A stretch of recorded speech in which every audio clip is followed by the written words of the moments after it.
बाद आपका फिर से स्वागत है। मैं कृष्णांश आपको फिर से प्रणाम करता हूं। और जैसा कि हम पीछे तत्वों की बात कर रहे थे और हमने आत्मज्ञान की बात की थी। आत्मज्ञान का मतलब है अपने शरीर चलाने वाले तत्वों को जानना और उसका परहेज करना, जो प्रधान तत्व है उनका परहेज करना। फिर पांचवा ज्ञान बताया गया था तत्व ज्ञान। तत्व ज्ञान यानी मुझे कौन से तत्व चला रहे हैं। 5 तत्व बताए गए थे चलाने वाले, 5 तत्व बनाने वाले, 5 तत्व चलाने वाले, पर उनमें से एक प्रधान तत्व है वो मेरे को चलाता है। यानी जैसे एक बड़ा सिंपल सा एग्जांपल मैं लेकर के बता देता हूं आपको कि मन, विचार, बुद्धि, ऊर्जा, आत्मा, ये 5 तत्व बताए गए हैं। तो जिस प्राणी का तत्व बुद्धि तत्व प्रधान होगा तो इसका अर्थ है कि वो डिसीजंस जो है बहुत जल्दी ले सकता है और अच्छे डिसीजन ले सकता है।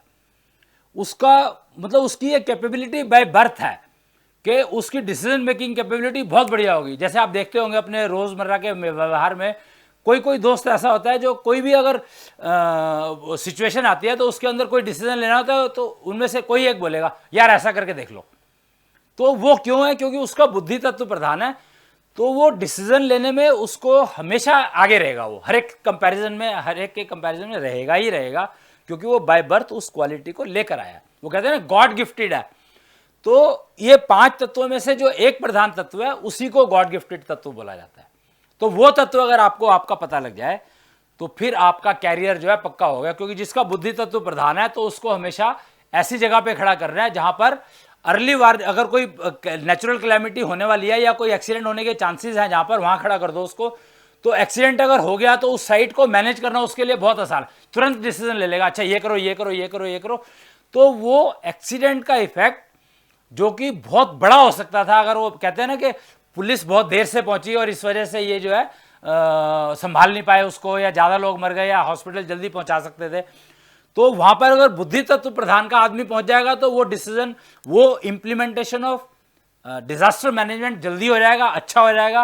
अगर बुद्धि तत्व प्रधान का आदमी नहीं होगा वो, तो उसको डिसीजन लेने में टाइम लगेगा या किसी और के ऊपर डिपेंडेंट होकर के डिसीजन लेने पड़ेंगे, जिसकी वजह से वो डिले होगा, तो उसका नुकसान सबको उठाना पड़ेगा।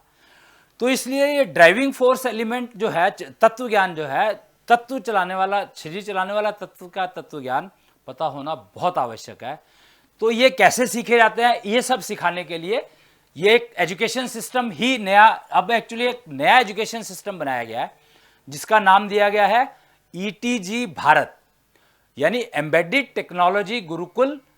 और भारत की देन है ये, तो इसलिए इसको भारत, ईटीजी भारत कहा गया है। और उसने ये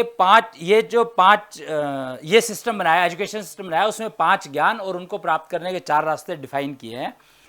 और इस सिस्टम का सबसे पहला केंद्र डिक्लेयर किया गया था संदीपनी आश्रम उज्जैन में। संदीपनी आश्रम वो संदीपनी आश्रम है या जहां पर कृष्ण जी पढ़ने के लिए गए थे। उज्जैन को ज्ञान भंडार कहा जाता है। तो कृष्ण जी जब यहां पर आए थे, कृष्ण को पूर्ण अवतार कहा जाता है, तो जब कृष्ण आए थे लेकिन विद्या प्राप्त करने के लिए उनको भी उज्जैन ही जाना पड़ा और संदीपनी गुरुकुल ही जाना पड़ा, क्योंकि वही एक उस समय का वो सबसे पावरफुल स्थान था जहां तक शिक्षा की बात है। संदीपनी गुरु ने आज से तकरीबन 6000 साल पहले उस गुरुकुल की स्थापना की थी। और वो स्थापना, और कृष्ण आए थे करीब 5,500 साल पहले। तो शिक्षा का जो नया कलयुग में जो शिक्षा होनी चाहिए उसकी स्थापना संदीपनी गुरु ने वहां पर की थी। उसी प्रकार जैसे कि महाराजा अग्रसेन जो आए थे 6000 साल पहले, वो भी आए थे और उन्होंने गणतंत्र व्यवस्था की स्थापना आज से 6000 साल पहले की थी। तो ईटीजी भारत का पहला केंद्र हमारी संस्था ने संदीपनी आश्रम गुरुकुल में ही डिक्लेयर किया, संदीपनी आश्रम से ही डिक्लेयर किया था आज से 4 साल पहले। लेकिन सेंटर वहां बनाएंगे ये डिक्लेयर किया गया था, पर अभी तक एजुकेशन सिस्टम, जो ये एजुकेशन सिस्टम बना है, इसको अभी दुनिया को नहीं दिया गया था, क्योंकि वो कहते हैं कि देश और काल यानी स्थान और समय उपयुक्त नहीं होगा। मुहूर्त का जैसे कहा जाता है, तब तक आप वो किसी को दोगे तो वो किसी को दोगे या दो समझाओ, बात कराओ, उसका फायदा होगा नहीं, क्योंकि उसको समझ में नहीं आएगा। जब उपयुक्त समय आता है और उपयुक्त स्थान पर जाकर के आप अगर किसी चीज को देते हैं तो उस कार्य की सफलता निश्चित है, गारंटीड है। तो उसका समय बनारस में, वो उसका स्थान जो नियुक्त किया गया था वो बनारस किया गया था। बनारस जो है शिक्षा देने की नगरी है, यानी जो नई शिक्षा प्रणाली अगर आपने पूरे विश्व के लिए अगर कोई नई चीज बनाई है शिक्षा की दिशा में, तो उसको देने का जो सर्वोत्तम स्थान है वो बनारस है। इसीलिए जो हमारे मालवीय जी ने जो यूनिवर्सिटी बनाई थी पहले, BHU जिसको कहते हैं बनारस हिंदू यूनिवर्सिटी, वो बनारस में ही जाकर बनाई थी।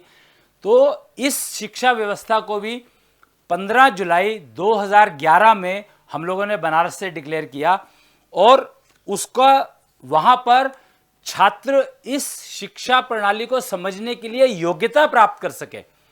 तो उसके लिए कम से कम 4-5-6 स्कूलों में जाकर के ये प्रोसेस शुरू करा दी गई है कि कम से कम अपनी योग्यता इतनी बढ़ा लें कि इस शिक्षा प्रणाली के बारे में अगर आप एडमिशन लेना चाहें तो ऐसा ना हो कि जैसे आपको IIT में एडमिशन नहीं मिला तो इस प्रणाली में एडमिशन ना मिले।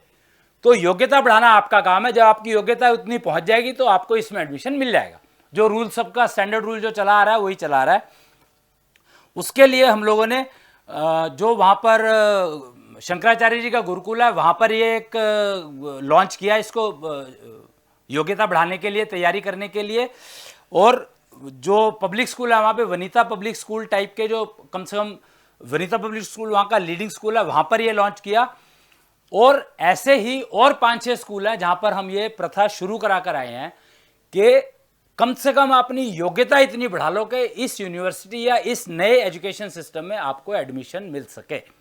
और फिर जब आप इसमें एडमिशन लेकर के और ये सब चीज़ें सीख जाएंगे तो गारंटीड है कि एक नई पौध, नई जनरेशन जो है वो ऐसी तैयार हो जाएगी जो आपको सतयुग में अपने आप को तो ले ही जाएगी, बहुत अच्छे से तैयार कर लेगी सतयुग में जाने के लिए, और दूसरों को, आपको भी एक रास्ता देगी कि आप भी अपने आप को इस एजुकेशन प्रणाली में शिफ्ट कर सकते हैं।